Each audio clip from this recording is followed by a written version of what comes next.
August 26th, 1346. A muddy field near Crécy in northern France. English King Edward III had 5,000 longbowmen, 3,000 dismounted men-at-arms, and a defensive position he'd barely had time to prepare. Facing him, the largest army France could assemble: 12,000 knights and mounted men-at-arms, 6,000 Genoese crossbowmen, thousands of infantry, the flower of French chivalry assembled to destroy an English army that had been raiding through France for weeks.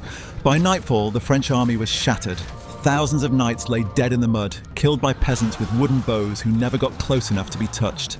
The mounted charge, foundation of knightly warfare for centuries, had failed completely and catastrophically against massed archery and terrain that favoured defenders. Crécy didn't just end a battle, it revealed that the entire system of knightly warfare was vulnerable to commoners with the right weapons, tactics and terrain. The myth of noble cavalry dominance died in a French field shot full of arrows by English farmers. Edward III's army had been running for weeks. They'd raided deep into France, burning and looting, but now the French had cornered them.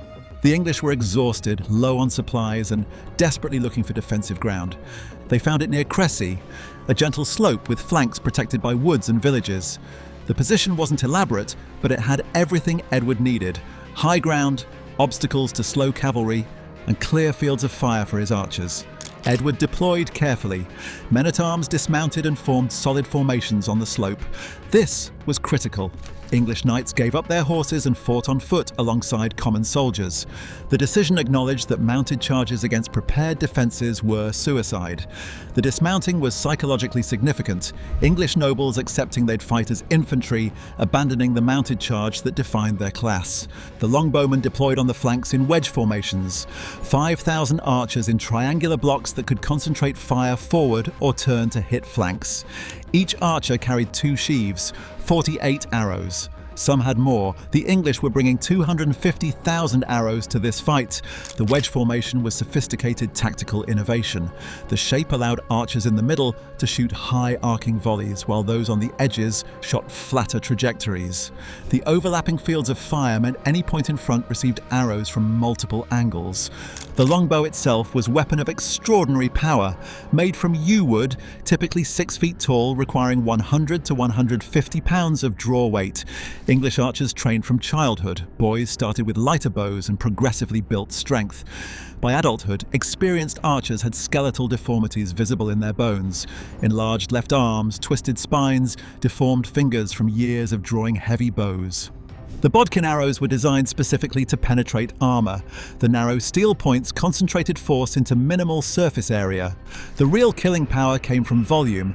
Even if individual arrows didn't penetrate, the sheer number could find armour gaps, strike horses, or create disabling injuries through accumulated trauma. The army fortified quickly. Sharpened stakes were driven into ground at angles to break cavalry charges.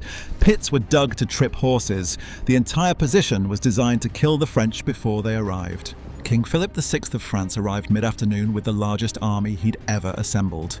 His forces outnumbered the English 2 to 1 at minimum. Every military principle said he'd win through sheer mass of knights. Philip's confidence came from lifetime experience.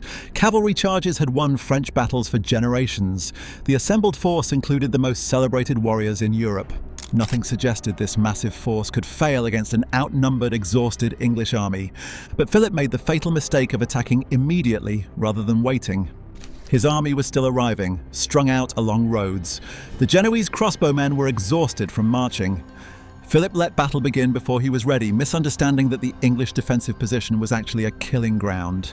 The Genoese crossbowmen advanced first around 4 p.m. 6,000 professional mercenaries with powerful crossbows that could pierce armour. They were supposed to soften the English position before the knights charged. It went wrong immediately. The Genoese had marched all day carrying their heavy pavises, the large shields they needed to reload behind. The pavises were still on supply wagons miles behind. The crossbowmen advanced without protection. A rainstorm hit just before they reached range. The English archers had unstrung their bows to protect them. The Genoese crossbow strings got wet and lost power. When shooting started, Genoese bolts were falling short while English arrows reached full range. The longbows opened fire. 5,000 archers shooting 10 to 12 arrows per minute created a storm. 50,000 arrows per minute arced into the sky and fell on the Genoese like lethal hail. The sound alone was psychologically devastating. Thousands of bowstrings releasing simultaneously created a humming witnesses described as terrifying. Then the whistling of arrows in flight. Then the impacts hitting armor, shields, ground, flesh. The noise was continuous and overwhelming, and the Genoese had no defense. Without pavises, they couldn't shelter while reloading. Their crossbows fired 2 to 3 bolts per minute. The English were shooting 5 times faster. For every bolt the Genoese sent toward the English, 20 arrows came back. The Genoese broke within minutes. They turned and ran back toward their own lines. Professional soldiers, well-equipped and experienced, routed almost immediately by the sheer volume of English arrows. The French knights saw the Genoese fleeing. Rather than waiting, they made the worst possible decision. The knights charged forward, riding through and over their own retreating crossbowmen. The French contempt for infantry killed their own men. Knights cut down fleeing Genoese who blocked their path. Chronicles describe knights deliberately riding down their own crossbowmen, viewing retreat as cowardice that dishonored the French army. The first wave of French knights hit the English position at dusk, 1,000 mounted nobles in full armor charging up the muddy slope. This was what they'd trained for their entire lives, the glorious cavalry charge that would break the English line. The longbows fired continuously. Arrows struck horses, the unarmored targets that carried the knights. Animals screaming, falling, throwing riders. Knights hitting mud in 60 pounds of armor, unable to rise quickly. Follow-up volleys hitting the fallen and those still mounted. The horse targeting was deliberate tactical choice. A destrier cost as much as the knight's armor. Killing horses was easier than killing armored men. Arrows that might bounce off plate armor penetrated horse flesh easily. Once the horse fell, the knight was immobilized and vulnerable. The slope worked against the French. Horses charging uphill tired faster. The soft ground from the rainstorm sucked at hooves. The momentum that made cavalry charges deadly was reduced to struggling climbs through mud while arrows rained down. The stakes and pits did their work. Horses impaled themselves. Knights thrown as mounts suddenly stopped. The prepared defences channeled cavalry into killing zones where English archers had pre-ranged distances. Some knights reached the English lines. They crashed into the dismounted men-at-arms and fierce melee erupted. But they were isolated survivors, their formations destroyed by the climb and arrows. The English line held. The first wave broke. The survivors retreated back down the slope, leaving dead and wounded scattered across the field. Philip VI watched his first attack fail and ordered another, then another. French cavalry charged the English position 15 to 16 times that evening. Each charge followed the same pattern. The arrow storm, the horses falling, the desperate climb, the failure to break the line. The French couldn't stop. Noble culture demanded courage, required demonstration of valor, insisted knights prove themselves. Retreating without trying to break the English was socially impossible. Honor required charging even when tactical sense screamed to stop. The cultural trap was absolute. A French knight who refused to charge would be labelled coward, lose social standing, face shame that destroyed reputation. Death in glorious charge was preferable to surviving in dishonour. The chivalric code made them tactically inflexible, unable to adapt when traditional methods failed. Each charge added bodies to the field. Dead horses created obstacles. Wounded knights lay in the mud crying for help. The ground became a nightmare of corpses and injured animals. The next charges had to navigate the wreckage of previous failures. The arrows never stopped. English archers were shooting from prepared positions in rotation, systematically killing horses and any knights whose armor had gaps exposed. The volume was unrelenting. The darkness made it worse. By 8 p.m, knights were charging up a darkening slope into enemies they could barely see. The arrows came out of shadows. Men died without ever seeing who killed them. Night finally stopped the attacks. The French had spent 4 hours throwing cavalry at a position that never wavered. The English line was tired, low on arrows but unbroken. The slope before them was carpeted with French dead. Dawn revealed the scope of disaster. Between 4,000 and 10,000 French had died. Chroniclers disagreed on numbers but agreed on catastrophe. Most were knights and nobles. The English casualties were minimal, perhaps a few hundred at most. The casualty imbalance was unprecedented. Medieval battles typically saw relatively equal losses. Crécy was one-sided slaughter. The defensive position and ranged weapons created conditions where one side could kill almost without risk. The French nobility was devastated. King John of Bohemia, blind, legendary warrior, had been killed when he insisted on being led into combat. The Count of Flanders, Duke of Lorraine, and numerous other nobles lay dead. The military and social elite of France had been slaughtered by English commoners. John of Bohemia's death became legendary. The blind king had his knights tie their horses together and lead him into battle because honor required he participate even without sight. His entire group died, remembered for courage and tactical futility in equal measure.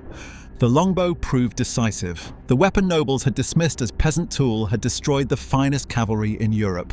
The volume of fire, the range, the ability to kill horses, these advantages had overcome armor, training, and numerical superiority.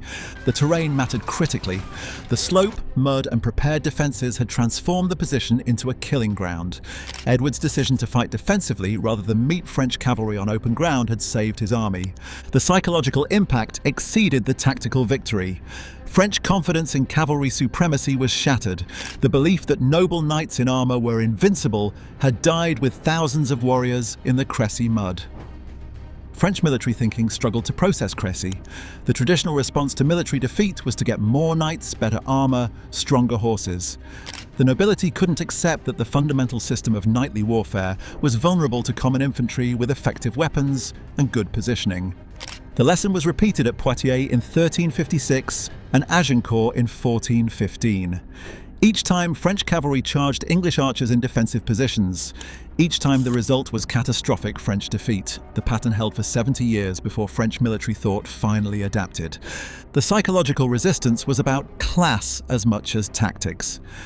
Accepting that peasants with bows could defeat noble knights challenged the entire social order.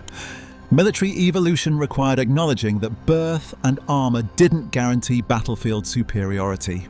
The revolution was incomplete. Crécy didn't end cavalry or knighthood, it revealed vulnerabilities but didn't eliminate the system. Knights adapted with better armor, different formations, and eventually by dismounting to fight as heavy infantry.